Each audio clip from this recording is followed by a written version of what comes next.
having a Yeah. safe space where you can bring this, I don't even know if I want to call it an addiction, really, because there's so much shame around addiction, this Right. coping mechanism that you can't get rid of. Brothers, we're back at it again. Welcome to today's episode of the Porn to Purpose podcast. My name is Matthew Sinkovitz. I'm here with my esteemed colleague, Coach Yeadon Smith. Yeadon, welcome to the call today, brother. Hey, man, always good to be here on the Always call. good. I enjoy these times and this. It's like our Friday computer chats. Yes, it is. Yes, it is. Our Friday riffs, our Friday flows. Um, we got a good one coming up here today. Uh, I began to wake up to the issues of porn in my life in my teens, I would say, and then it really began noticing that porn was a problem, like in my early 20s. And it was around that time that I began digging in and doing some work, probably watching some YouTube videos, trying to make some adjustments. Porn, like issues with porn, at least internet porn, online porn, it wasn't like a very common conversation at that time, like back in, let's say, early 2000s for me. I would imagine be a similar time frame for you. But, you know, I began trying to make changes, I would say, around that time period. Like, for one example, I used to say, I'm only going to watch porn if I go to the video store and rent a DVD. I'm not going to watch it online anymore. It's almost like there was something inside of me that knew, like, this online thing was like trouble. Like, there's too much. So I began trying to make those modifications early on, and probably like most of us, tried to figure this out on my own in many ways. And there were periods I did better and others not. But as we were kind of going through There what were my periods where you did better. Well, you were ahead of me. You were ahead of me then, dude. It was, you know what? Like there was, I would like oftentimes for me when I was really engaged and activated and locked in life, I had something really exciting or inspiring or something to live on, or I had a lot of purpose. Full circle. I Wait had for it. purpose, or I was in a good relationship. Those two things for me kind of helped assuage the issue, but it would always reemerge. Mm. You know, so as we're like riffing around what would be a good conversation for today, we're like, what if we dig in on, and here's today's conversation piece, like what if we dig on, if I could go back to that 20-year-old version of myself, right, when I was just kind of beginning on the path to my journey, what would I want to know? Like, what would I tell myself? Like, what are some things that I couldn't see then that I can see clearly now? Man, I would put that dude in a headlock, except that wouldn't work, right? That wouldn't work. Because hindsight is 2020. Hindsight's always 2020. Yes. Right? So if we could go back and give our younger selves this blessing, or maybe we got some younger brothers or maybe older brothers who are at the beginning of their journey around this. They're recognizing, hey, you're recognizing it's time to begin making a change in your life. We want to bless you with some ideas that we found now we can see are really important for early stages of this journey, right? Cool. So let's dig in. So number one, to kick this off, early on in the journey, for me, my story was, and I see a lot of men, their story is, hey, I got a strong sex drive, right? Maybe my wife's not putting out and I got to take care of this on my own, right? I've just always had it, I want it more than my wife does, or maybe I'm not in a relationship right now, so this is how I take care of myself. So early on, the story for me and the story for a lot of men, maybe you can relate, is this is a sex thing. Oh yeah, 100%. Right? 100%. And to a degree, it is absolutely a sexual aspect, obviously. But what I found through my work, and I continue to see more and more, and this is our first point here for you today, is it is not just about sex. It's like a lot more than about sex. Well, It's remember, about I a think lot more than sex. was it 2 weeks ago, maybe 3 weeks ago, on a previous episode, we were talking about porn myths. Yeah. And one of the myths that exist in this space is I have a high sex drive. Right. I think back when I was in college, right? I'm in college, 21, 2, 3. I went to college late, so I graduated when I was 25. But when you're in your early 20s, that is prime sexual drive time of life Yeah. for a lot of people. Yeah. And with no relationship, I mean, I was a youth minister at the time, and having sex before marriage is very taboo, Yeah. especially if you're being paid to be in ministry. So I didn't even have a girlfriend, right? I didn't have a romantic relationship. There was no outlet that I had for any sort of sexuality. And I had found porn when I was 8, and then internet porn when I was a teenager. So it's like, oh, this is this is how I'm going to navigate my sexuality. Yep. Yep. And oh my gosh, I was so wrong. Yeah. So yeah, porn does have those sexual components. I mean, right? If you're watching porn videos, it's people having sex. Yeah. So it's like, and we're wired to like that's attractive, right? It's like we're Right. wired for sex and wired for connection. But it is so much more than just sexuality. And I Mm-hmm. had no idea at the time. And of Yeah. course, the conversation around it in the circles I was in was so filled with fear, guilt, shame. It's like, oh my gosh, if people knew this about me, what I'd lose my job, Right. right? Lose all my friends, lose my social network, and be a pariah. Mm-hmm. Yeah. So the only trying to keep it a secret and navigate Mm-hmm. it. Mm-hmm. Not just about sex. Absolutely That's right, bro. perfect. So Yeadon, so the question then is, if it's not just about sex, what's going on? Mm. Tune in next week. No, I'm kidding. So here's what I've learned. So I connected with the Liberation Bootcamp just over 2 years ago, and had this same myth that I believed myself that, oh, this is about sex. I have a high sex drive. My wife doesn't have as high a sex drive. All these stories in my head. What I learned by one, understanding where the drive to use pornography was coming from, what would trigger that drive, I started to notice like, when I'm in emotional pain, this is my medicine. This is the only medicine I know about, Mm-hmm. right? I'm stressed out at work. A deal's not going to work. I'm Yeah. stressed out. I had a fight with my wife. We have 4 kids, right? 10 years Mm-hmm. ago, let's see, 8 years ago, they were 1 to 7. And Yeah. that's chaos in a house Yeah. with kids that little. Emotional pain all the time, Yeah. interrupting fights, being upset. I was in so much emotional pain most of the time just because of life. This was the only medicine that I knew. It would force those emotions outside of my consciousness briefly. Yeah. And I Yeah. would get a respite from all of that chaos. Yes. So I really Yes. was using pornography not because I had a high sex drive. I was using it because it was the only pill I knew for that headache. Yep. Yep.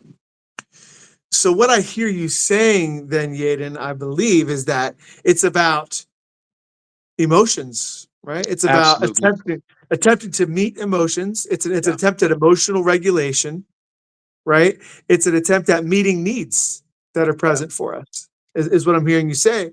And I absolutely agree with that. And that's what I began to see in my journey. You know, we practice. Part of our work is we take a mindfulness approach to this. So meditation and journaling practices are big pieces of that. So Mhm. we learn to Mhm. slow down and recognize. Like for me, I began to recognize. Okay, whenever I feel the urge to act out, it's not just a sexual thing, right? It's often accompanied by something else that's going on for me. Mhm. Oftentimes, it's accompanied by fatigue is the big one for me, actually. Fatigue, anxiety, burnout, which falls in the fatigue category, loneliness, disconnection, isolation, fear. You know, it's there's oftentimes something else present for me, and then that instinct or that impulse to want to act out and go to porn kind of comes in tandem with that very often. Right. And the other thing I would tell my 20-year-old self is like, "Hey dude, you've been programmed that hey, hold all of your sexuality for when you get married and then it's a free for all. Basically, you have your own, private sex playground with 24/7 access. And that will fix Yeah, you using porn." right. That's bullshit. Can I say that on the podcast? It like 100%. It is not true. It's Yeah. not true, man. I'm with you, brother. And what I began to see, yeah, and to your point, like, so I'd be in a great relationship, and there'd be plenty of opportunity and availability of sex, but I was still acting Yeah. out, Yeah. right? Because it was my coping mechanism. It was my pill, as you used Right. to, as you use the term, right?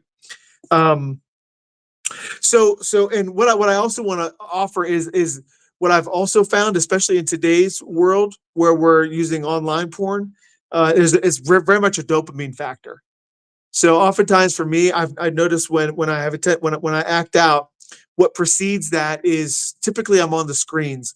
I'm scrolling. I'm on Instagram. I'm on whatever channels are out there. I'm scrolling. I'm in front of the screen. I'm on YouTube, and I'm scrolling. I'm on a dopamine hunt. Similar with Mm-hmm. food. For me, a Mm-hmm. lot of times when I go to food when I'm tired, I think it's a dopamine thing.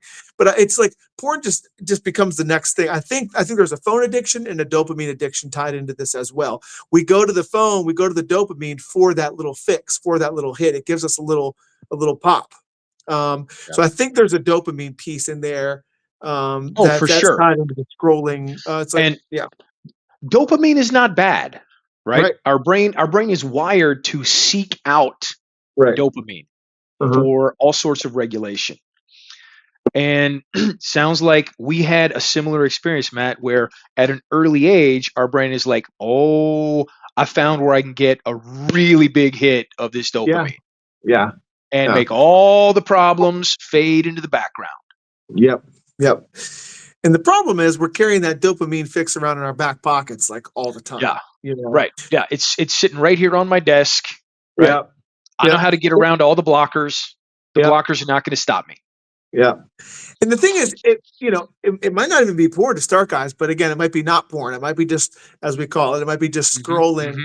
and that's where it begins to start. And once that doorway's open up, it's just kind of like natural to kind Once of the progress brain down the path. recognizes there's Yeah, dopamine here, yeah, like, more, oh, more, hey, more, let's more, go. more. This is easy. It's like digging. So that's the offer, guys. And so just like beginning to recognize and awaken to like, oh, it's not just about sex. Like I'm using this as a coping mechanism, basically. Yeah. You know, I'm using this as a coping mechanism. So the offer would be like the offer would be whenever you notice, like if you're willing to slow down and give yourself this gift of awareness, slow down. Whenever you feel that urge to impulse to want to act out, or you beginning to see those wheels turning, give yourself a gift of checking in and noticing what else is going on for you.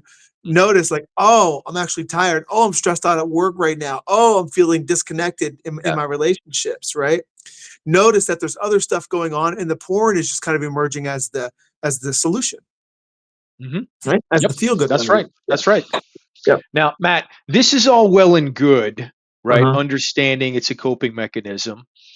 But if somebody's like, there's another step. I know you're Yeah. waiting to unleash. We have a triple Yes. barrel shotgun this week. Yeah. What's the Yes. second barrel here? Second piece of the puzzle, man, is that I did this by myself in isolation for so many years. Oh, how'd that work? And oh yeah, it was Super it was it good. was great. Yeah, it was like running around in a cul-de-sac, right? In a dead end street. Or a rat running in a wheel. Um, because addiction thrives in isolation. It thrives in the darkness, and shame thrives in isolation. Shame thrives in the darkness, and porn and shame go hand in hand. And what I found was I struggled for many, many years by myself because of my stories around this, because I didn't know anyone that could help. I didn't have any community around this. I felt a lot of shame. I hid around it, right? Like no one can know this about me. And I felt like I could deal with it myself, right? Um, so Well, I if it gets struggled. really bad, then I'll deal with it. When it starts Exactly. impacting my leader, like I'm not an Exactly. addict, right? It's not Exactly. ruining my life. So I Exactly. got time to figure this out. Exactly. So the piece we want to give you today, brothers, for this number two is that you need community. You can't do this in isolation. Guys, if you could, you wouldn't be listening to this podcast. Let's be honest. Yeah. Yeah. If That's I right. could have solved this on my own, Yeah. I would have solved it in my 20s. Yeah. Yeah. Right? Think about the guy that you know that's been smoking for 40 years. Yep. If he's lived that long. what would he go back and tell his 16-year-old self? He's like, dude, don't even start. Yeah, I've tried exactly. to quit 1,000 times and failed every single time. It Exactly. takes it takes the support network. Because what Matt Exactly. was talking about, that fear, guilt, shame, it just expands when you're by Yeah, yourself. absolutely. When we bring it to the light in a community where it's safe, what do we say, Matt? Shame dies when stories are told in safe places, That's it. in That's it. safe spaces. Having a Yeah. safe space where you can bring this. I don't know. Sorry, I don't even know if I want to call it an addiction, really, because there's so much shame around addiction. This Right. coping mechanism that you can't get rid of. Yeah. Right? It's like I have this coping mechanism. I know it's unhealthy. I don't know what to do. Help. Right. Right. Right? Having a place where you can have that conversation with honesty Ab- and safety. Absolutely. Absolutely. And to Yaden's point, that's like shame dies when stories are told in safe places. There's a big theme that we work with in our community. Another one, which is not an original idea, we've borrowed it, but it's beautiful and it fits perfectly, is that the opposite of addiction is not sobriety. The opposite of addiction is connection. That's Connection. it's really important. So Yeah. what we're truly looking for is to connect with ourselves, to connect with others, maybe ultimately to connect with God. That's another Yeah. conversation. But that's what it's really about. And community gives us a beautiful opportunity and a beautiful space to connect with others and define what find what it is that we're truly looking for and get out of the darkness into the light. So we got barrel number one. It's more than just sex, right? Yeah. It Yep. really goes so much deeper than that. It's a coping mechanism that we develop for life. Yep. You cannot. It's barrel number two, right? Yep. You gotta have a community. You gotta have a team. Yep. You gotta have a tribe. Yep. If you're in isolation, you're gonna get picked off. Yeah. Barrel numero tres. Number tres is, man, I tried to figure this out on my own a lot. This ties into the community piece, but I figured, hey, I'll read some books, I'll listen to some audios, I'll watch some YouTube videos, and I'll figure it out myself, and I'll pave this path on my own. And I found that that was doomed for failure, that path, because I needed a guide. It's Hmm. just like if I were gonna climb Everest, I sure as heck wouldn't try and climb by myself. I would want someone that's gone ahead of me, that can guide me on the path, that can help me avoid the pitfalls and show me the way. Number three is you need a path, you need a process. Yeah, yeah. The process, the process that I found by joining the Liberation Boot Camp. I mean, it starts with square one, right? Your brain on porn, Yep. that classic book, and Uh-huh. then we went through breaking the cycle. But it wasn't just reading; it was reading and having this guide, right, in the weekly community calls where you're like, "Hey, here's the exercise related to the reading. Let's Yep. reflect on it." Because Yep. that reflection process of being on the path with the guide in community, it reinforces that point number one. This is like, oh, Yeah. now I really do understand this is my coping mechanism. Yeah. And once you see it, then you can start building new, healthier coping mechanisms. Having that Absolutely. path is like step one, step two, step three. What it's a in the Liberation Boot Camp, it's a 6 month program. It's like Yep. step by step. Ooh, baby. Right, step by step. Yes. Just taking it one step at a time. We're not Yeah. trying to have 365 days of sobriety when you get started. Right. Right. We're trying to like, what do we do today? And what's the Yep. next step? And what's the Yep. step after that? Yep.